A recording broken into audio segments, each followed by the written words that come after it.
오늘 말씀은 변함없는 순종이라고 하는 제목으로 함께 은혜를 나누겠습니다. 인생을 살면서요, 가장 중요한 것이 뭔가 하면 평안이 제일 중요해요. 힘이 있으면 뭘 하고 돈이 많으면 뭘 하겠어요? 평안해야 돼요. 평안이 없잖아요? 그럼 기쁨이 없어요. 기쁨이 없으면 행복할 수가 없다고요. 그래서 하나님께서 주시는 은혜 속에서 누리는 평안, 그것이 최고라고요. 세상이 줄 수 없고 세상이 알 수도 없는 평안, 우리가 예수를 믿음으로 멸망치 않고 영생을 얻는 하나님의 자녀가 됐는데, 그런 우리들이 누리는 그 평안이 가장 좋은 거거든요. 그 평안을 누리시는 하나님의 백성들이 되시기를 바랍니다. 아멘. 여러분, 올해 한 해를 어떻게 사셨는지 모르겠어요. 정말 힘든 일이 많았다, 이렇게 얘기할 수 있는 분들도 있어요. 정말 눈물 나는 일도 있었고 한숨 쉬는 그러한 일들이 있었던 그런 삶을 살았을 수도 있어요. 아니면 또 정말 행복하고 좋은 일들이 많은 그러한 삶을 살았던 그런 기억도 많이 있죠. 자, 우리가 한번 이 한 해를 어떻게 살아왔는지 돌아볼 필요가 있잖아요. 우리가 하나님 마음에 합한 삶을 살기 위해서, 하나님의 마음에 드는 그러한 삶을 살기 위해 애썼다고 한다면, 하나님께서는 합력하여 선을 이루시는 하나님이신데, 합력해서 선을 이루시는 그 하나님께서 결국은 우리를 선한 길로 인도하실 겁니다. 결국 하나님께서 우리를 승리하게 하실 거라고요. 문제는 뭔가 하면 우리가 정말 하나님의 마음에 합하게 살았느냐, 그렇지 않느냐, 그거라고요. 자, 여호수아서, 성경 여호수아를 읽게 되면 그 당시의 사람들에게, 그리고 또 지금 현재를 살고 있는 우리들에게 동일하게 주시는 하나님의 말씀이라고 하는 것을 우리가 깨닫죠. 자, 그 옛날에 여호수아가 하나님의 말씀을 믿었어요. 그리고 하나님의 말씀을 듣고 순종했어요. 그래서 승리했다고요. 그렇다고 한다면 오늘을 살고 있는 우리들도 역시 여호수아처럼 하나님의 말씀을 믿고 순종하게 되면 승리할 수 있다라고 하는 것은 너무도 당연한 말씀이라고요. 자, 이스라엘 백성들이 가나안 땅에 들어갈 때 여호수아가 이스라엘 백성들을 이끌고 가나안 땅을 들어가는데, 그 들어가서 역사하는 그 모든 것들을 보게 되면 우리가 지금 인간적인 지혜라든가 우리가 경험해왔던 그러한 것들로 계산을 해보고 따져보게 되면 전혀 불가능한 목표였어요. 그것을 가지고 여호수아와 이스라엘 백성이 가나안 땅으로 들어갔다고요. 자, 이스라엘 백성들은요, 전쟁을 할 수 있는 변변한 무기 이런 것들이 없었어요. 제대로 어떤 무기를 갖춘 그러한 사람들이 아니에요. 제대로 훈련된 군인도 아니었잖아요. 그냥 광야에서 40년 동안 살았던 그러한 사람들이었어요. 그런데 가나안 땅에 살고 있는 사람들은 이미 터를 잡고 오랫동안 살아왔던 사람들이고요. 그 사람들은 아주 무시무시한 무기들을 가진 사람들이었어요. 철병거를 비롯해서 엄청난 무기를 가진 것뿐만이 아니라 잘 훈련된 군사들이었어요. 물론 엄청나게 쌓아올린 그 성벽을 보게 되면 그것이 두려움의 대상이라고요. 그러니까 어느 누가 봐도 도저히 이길 수 없는 싸움이에요. 이건 말이 안 되는 얘기예요. 그런데 여호수아에게는요, 어떠한 적도 이길 수 있는 비밀 무기가 있었어요. 여호수아는 그걸 가지고 있었어요. 그것이 뭔가 하면 바로 오늘 본문에서 말씀하고 있는 하나님의 약속입니다. 오늘 본문 8절 말씀을 보니까 그러므로 너희는 내가 오늘 너희에게 명하는 모든 명령을 지키라. 그리하면 너희가 강성할 것이요 너희가 건너가서 차지할 땅에 들어가서 그것을 차지할 것이며 이렇게 말씀을 하고 있어요.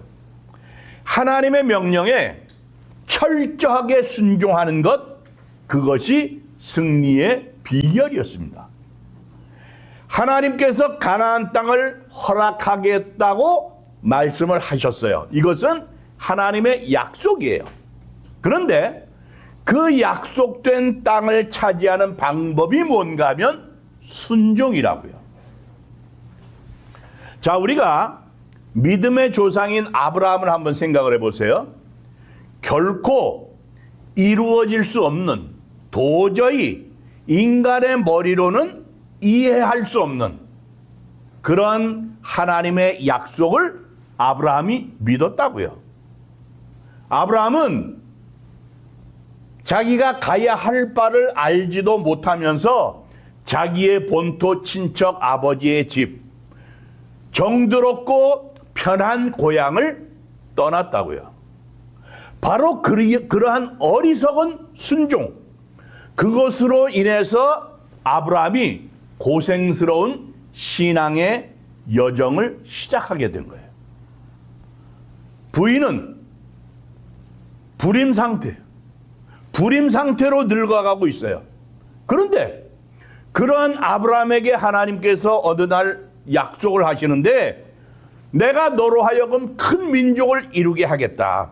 내 이름을 창대하게 하겠고 네가 복의 근원이 될 거다. 땅의 모든 족속이 너로 인해서 복을 받을 것이다. 그렇게 말씀을 하세요. 그러면서 자식을 주겠다. 이러한 약속을 하셨다고요. 그런데 이게요, 누가 봐도 황당한 약속이에요. 지금 상황이 그래요. 아브라함의 아내 사라는 아이를 지금 낳을 수 없는 상황이에요. 할 수가 없어요. 어느 누가 봐도 말도 안 되는 황당한 약속이에요. 그런데 아브라함은 이것을 믿었어요. 하나님의 약속을 믿었어요. 하나님을 믿고 하나님의 약속을 믿었어요.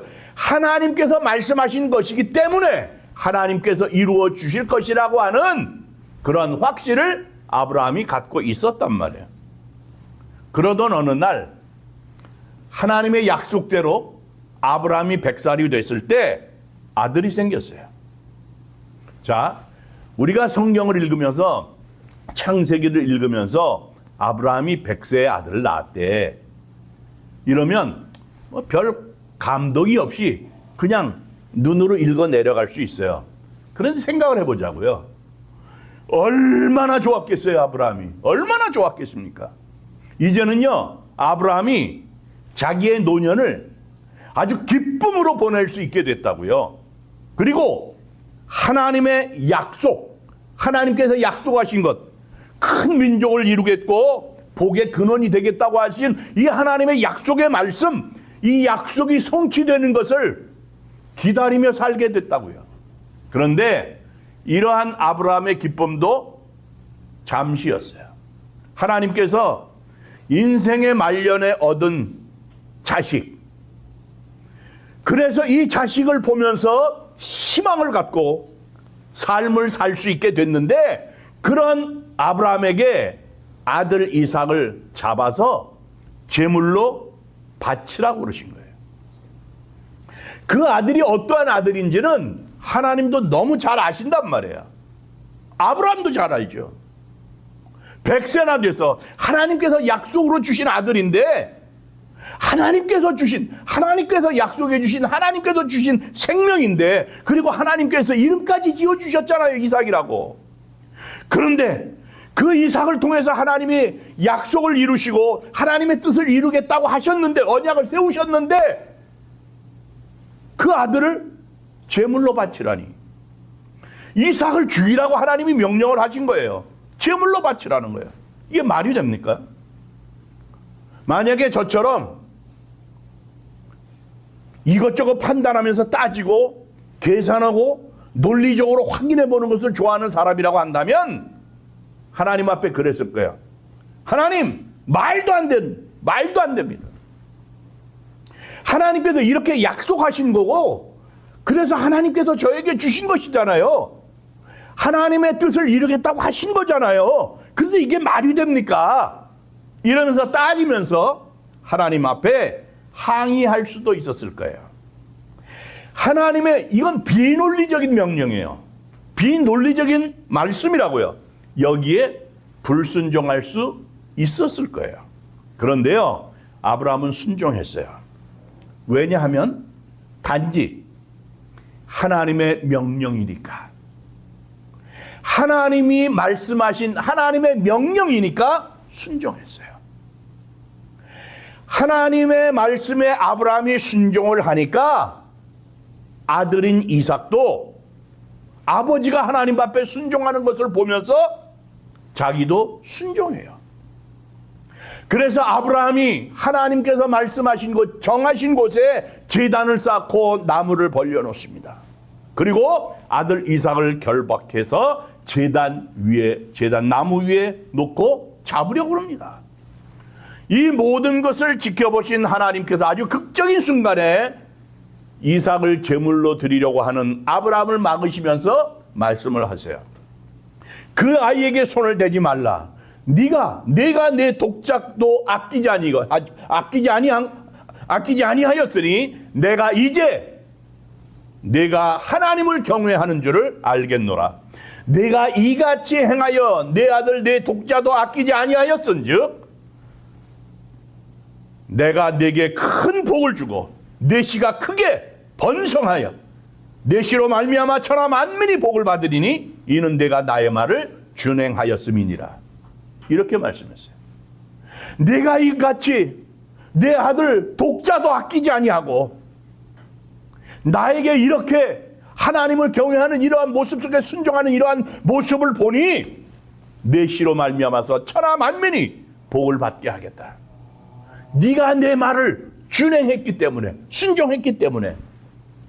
바로 이렇게 하나님의 말씀에 철저하게 순종하는 사람은 아브라함처럼 약속이 이루어지는 것, 하나님의 약속이 이루어지는 것을 보는 축복을 누리게 되는 겁니다. 그런데요, 사실 하나님의 말씀과 하나님의 명령을 따라 사는 것이 어렵습니다. 그래서 어떤 분은 그런 얘기를 해요. 목사님, 성경 말씀대로 사는 게 얼마나 힘든데요. 하나님 말씀대로 살잖아요. 사업할 수 없어요. 성경 말씀대로 사는 거요, 그냥 표준이지 어떻게 그대로 행할 수가 있습니까? 아니, 벌어서 먹고 살기도 힘든데 열의 하나를 어떻게 깹니까? 그렇게 하고는요 살 수가 없어요. 하나님 원수를 사랑하라고 그랬잖아요. 아니, 원수를 어떻게 사랑해요? 아니, 복수를 해도 못마땅한 그런 상황인데 이렇게 얘기를 한다고요. 해보지도 않고 안 된다고 그러죠. 그런데 비현실적인 명령에 순종했던 아브라함, 그래서 믿음의 조상이 된 아브라함을 우리는 기억할 수 있어야 되는 거예요. 우리가 성경을 보게 되면 순종과 불순종의 결과에 대한 이야기가 얼마나 많은지 몰라요. 가득 차 있어요. 분명히 불가능해 보이는 상황인데도 하나님께 순종한 사람들을 통해서 하나님의 약속이 현실이 됐어요. 그런 이야기들이 얼마나 많은지 몰라요. 성경에 가득해요. 자, 여호수아가 이스라엘 백성들을 이끌고 가나안 땅을 들어갈 때 여리고성을 공격하는 이런 내용들을 보자고요. 보통 사람들이 보면 너무 바보스러워요. 당연하잖아요. 아주 바보스럽게 느껴질 만한 그러한 방법을 가지고 여리고성을 무너뜨린단 말이에요. 근데 그걸 보자고요. 그 하나님의 말씀을 보자고요. 과연 이것이 무엇인가? 하나님의 명령대로, 하나님의 말씀대로 행하는 그곳에 기적의 길이 있다는 것을 보여주는 거예요. 하나님의 명령대로, 하나님의 말씀대로 준행을 했더니 거기에 문제가 해결되는 열쇠가 있었다라고 하는 것을 보여주는 거라고요.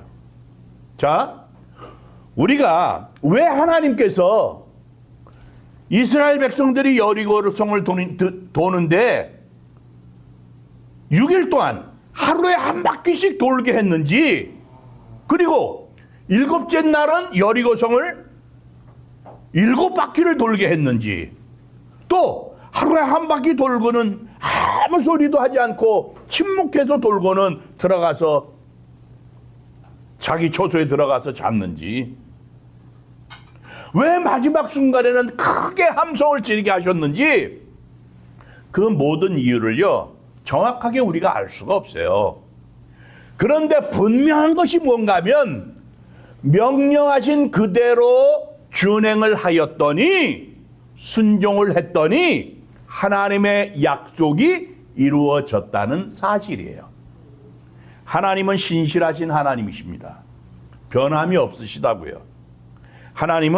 하나님께서는 하나님 스스로, 하나님 자신이 정하신 약속을 반드시 지키시는 하나님이십니다. 오늘 본문 신명기의 말씀이 그것을 잘 설명해 주고 있는데, 9절 말씀을 보니까 여호와께서 너희의 조상들에게 맹세하여 그들과 그들의 후손에게 주리라고 하신 땅, 곧 젖과 꿀이 흐르는 땅에서 너희의 날이 장구하리라 그랬어요. 장구하다는 말, 오래오래 계속된다는 얘기예요. 하나님께서는 하나님이 사랑하시는 하나님의 자녀들이 복을 누리면서 아주 오래오래 기쁨으로 살아가기를 원하신다고요. 그러면 우리가 어떻게 그것을 누릴 수 있을까? 어떻게 하면 하나님의 마음에 합한 삶을 살면서 오래오래 복을 누리면서 살 수 있을까? 오늘 본문의 말씀에요, 그 해답이 다 나와 있어요. 첫째는 하나님의 명령에 대한 철저한 순종이에요. 8절을 보니까 내가 오늘 너희에게 명하는 모든 명령을 지키라고 그랬어요. 순종이에요. 순종하라는 거예요. 또 다른 하나는 뭔가 하면 다른 어떤 신에게도 미혹되지 말고 오직 여호와만 섬기라는 거예요. 13절 말씀을 보면 여호와를 사랑하여 마음을 다하고 뜻을 다하여 하나님을 섬기라는 거예요. 다른 어떤 신에도 절대로 미혹되지 않고 오직 여호와만 섬기라. 그러니까 순종하고 여호와 하나님을 온전히 섬기는 섬김, 순종과 섬김이에요. 그걸 말씀하는 거예요.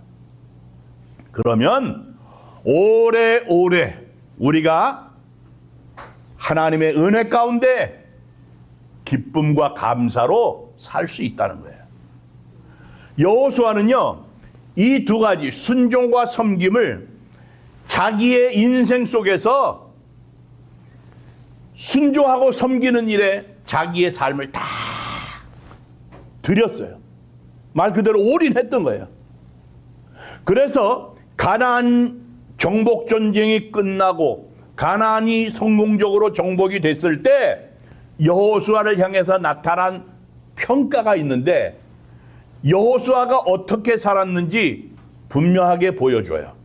그게 여호수아 11장 15절의 말씀인데, 여호와께서 그의 종 모세에게 명령하신 것을 모세는 여호수아에게 명령하였고, 여호수아는 그대로 행하여 여호와께서 모세에게 명하신 모든 것을 하나도 행하지 아니한 것이 없었더라 그랬어요.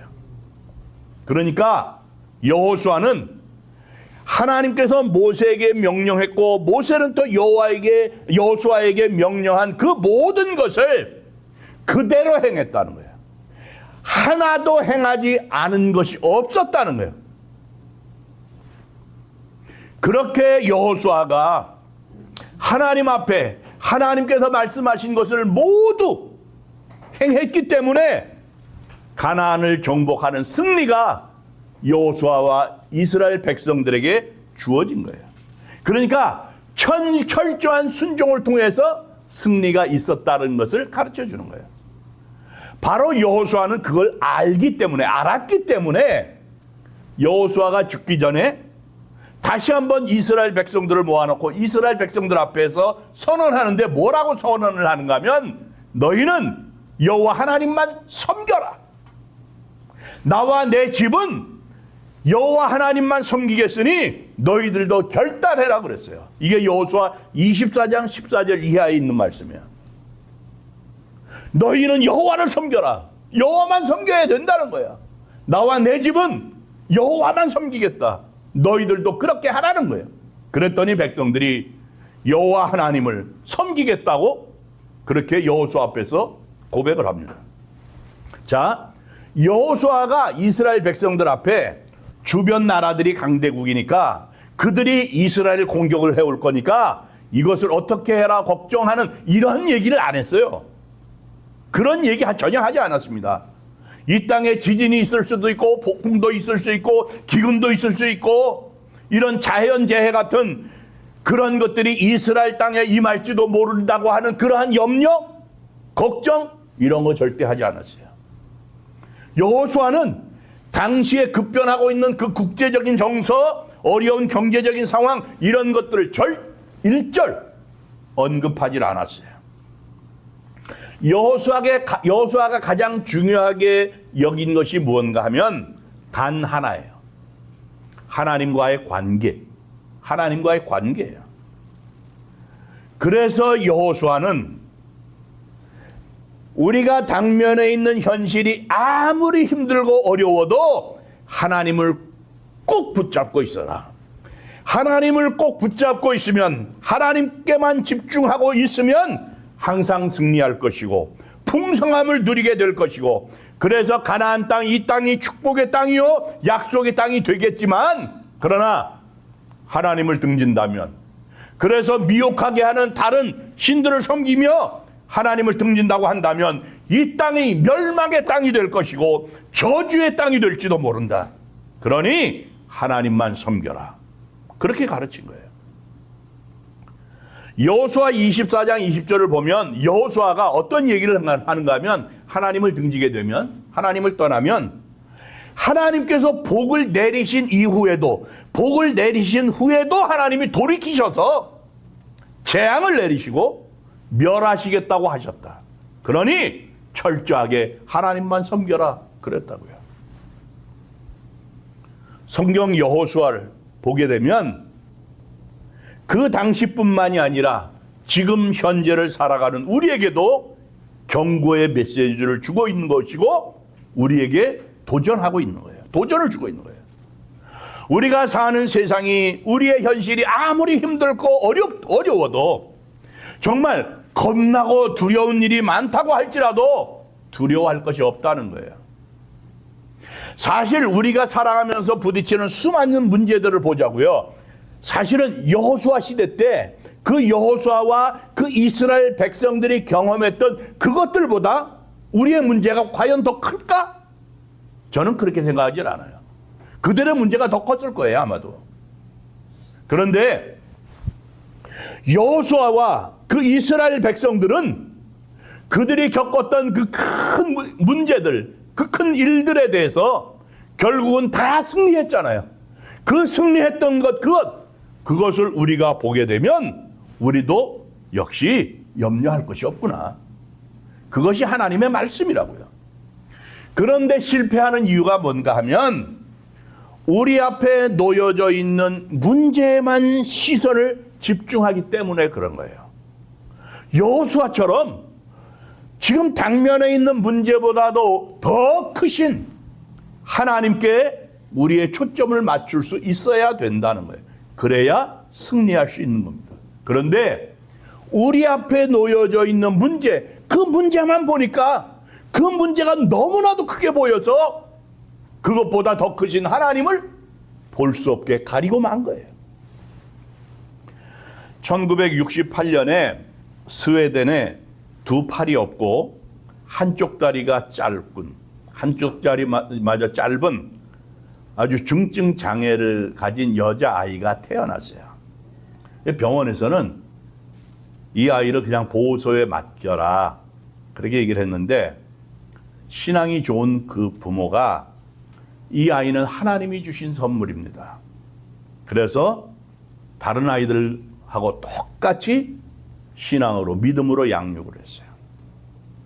그래서 이 아이가 비록 장애를 가졌지만 다른 아이들이 할 수 있는 모든 것을 할 수 있게 됐어요.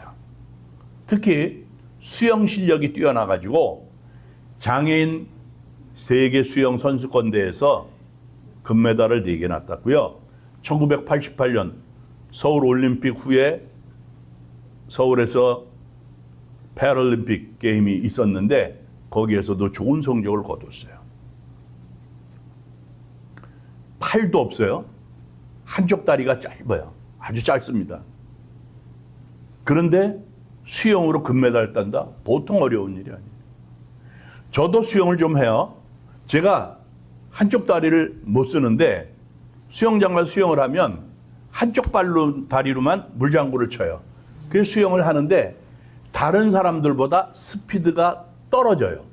속도가 다른 사람들보다 처진다고요. 다른 사람들 왕복할 걸 저는 한 번 정도 그 시간에 가기도 벅찬 사실은 그러한 상태인데 이분은요 팔도 없고 다리 한쪽만 가지고 하는 거예요. 그런데 그 몸을 가지고 수영을 촥 해서 가더라고요. 발로 운전을 해요. 발로 바느질을 합니다. 발가락으로. 그리고 발로 그림도 얼마나 잘 그린지 몰라요. 스웨덴 스톡홀름의 왕립음악대학을 졸업을 했고 미국에서 가스펠을 공부를 해가지고 가스펠 싱어가 돼서 전 세계적으로 다니면서 활동을 했던 분이에요. 이름이 뭔가 레나 마리아. 어떤 간증을 하는가 하면 저는 제 삶이 주는 모든 것에 감사하는 마음으로 노래를 부릅니다. 세상의 모든 사람은 다 고귀합니다. 하나님께서는 우리 개개인을 특별한 목적과 남다른 이유에 따라 창조하셨습니다. 우리는 모두 다 다릅니다. 우리 인생은 때로는 부족하게 살 때가 있고 어떤 때는 아무것도 없이 지내기도 합니다. 저는 두 팔이 없습니다. 그러나 노래를 잘하는 목소리를 주셨습니다. 우리가 돈이 없다는 것, 배운 것이 없다는 것, 또한 신체가 온전치 못하다는 것 중요하지 않습니다. 우리 모두는 다 각기 가치 있는 존재이고 삶의 의미를 가지고 있고 소중한 존재입니다. 제 삶에 있어서 가장 소중한 것은 내게 주신 기쁨, 내 삶에 힘을 주시는 하나님에 대한 사랑, 그 사랑을 노래할 수 있다는 것이 내 인생에서 가장 소중한 것입니다. 그래서 저는 제가 종종 장애인이라고 하는 것에 대해서 감사를 드리고 오히려 이것은 하나님께서 내게 주신 특권이라고 생각합니다.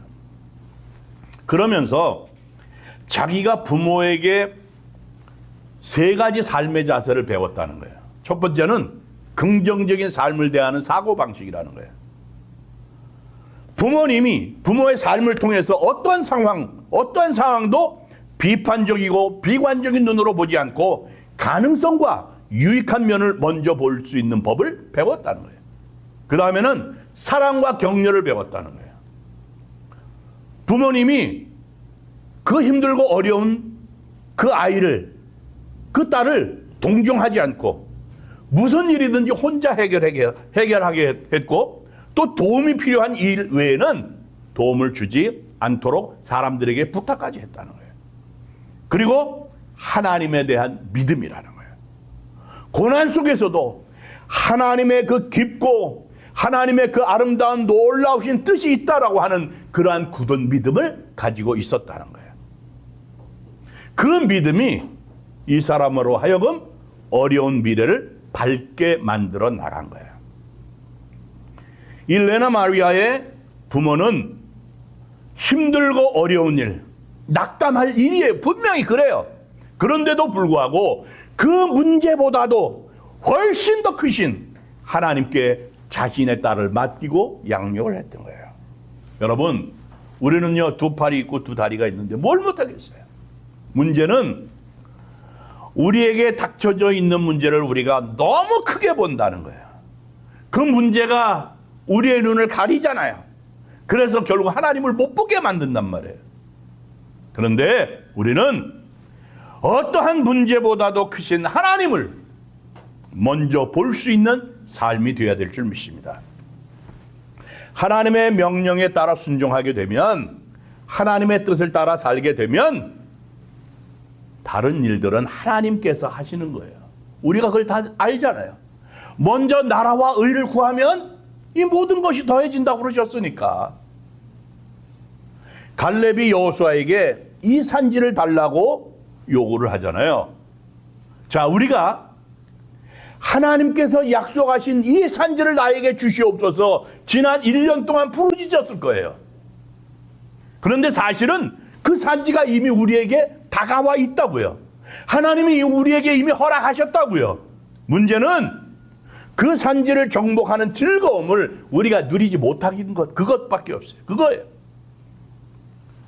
하나님께서 약속하신 바로 그것, 그 우리 것이 되는 거라고요. 그러니까 우리는 오직 하나님 앞에 순종하고 하나님만 섬기는 삶을 산다고 한다면 하나님께서 우리에게 그 산지에 사는 아름다운 그 삶을 허락해 주실 줄로 믿습니다. 그런데 늘 의심이 많아서 문제예요. 믿지 못하고 따르지 못하니까 그게 문제라고요. 하나님께서는 하나님의 약속, 하나님의 말씀을 믿고 그 말씀에 순종하는 사람들과 언제나 함께 하세요. 그런데 자꾸만 주변에 눈을 돌리다 보니까 수많은 유혹이 있다 보니까 그래서 성경에서 반복해서 말씀하고 있는 것이 뭔가 하면 변치 말라는 거예요. 에베소 6장 24절에 보니까 우리 주 예수 그리스도를 변함없이 사랑하는 모든 자에게 은혜가 있을지어다 그랬어요. 우리 주님을 변함없이 사랑할 줄 아는 사람, 그저 변함없이 주님의 말씀에 순종하며 주님의 말씀에 따르기를 소원하는 그러한 마음을 갖는 그러한 삶, 그러한 삶을 살 때 하나님의 놀라우신 은혜가, 축복이 이미 우리에게 있는 줄로 믿습니다. 여러분, 약속된 복을 누리는 방법은 하나예요. 하나님의 말씀을 믿고 순종하는 겁니다. 여러분, 그저 하나님의 말씀 믿고 순종하며 사시기를 바랍니다. 좀 힘들고 어려워도 열심히 하나님의 뜻대로 변함없이 지금까지 지내온 것처럼 새로운 한 해도 변함없이 하나님 앞에 순종하며 주님을 섬기며 승리하는 그런 삶을 사는 하나님의 백성들이 되시기를 주님의 이름으로 축원합니다.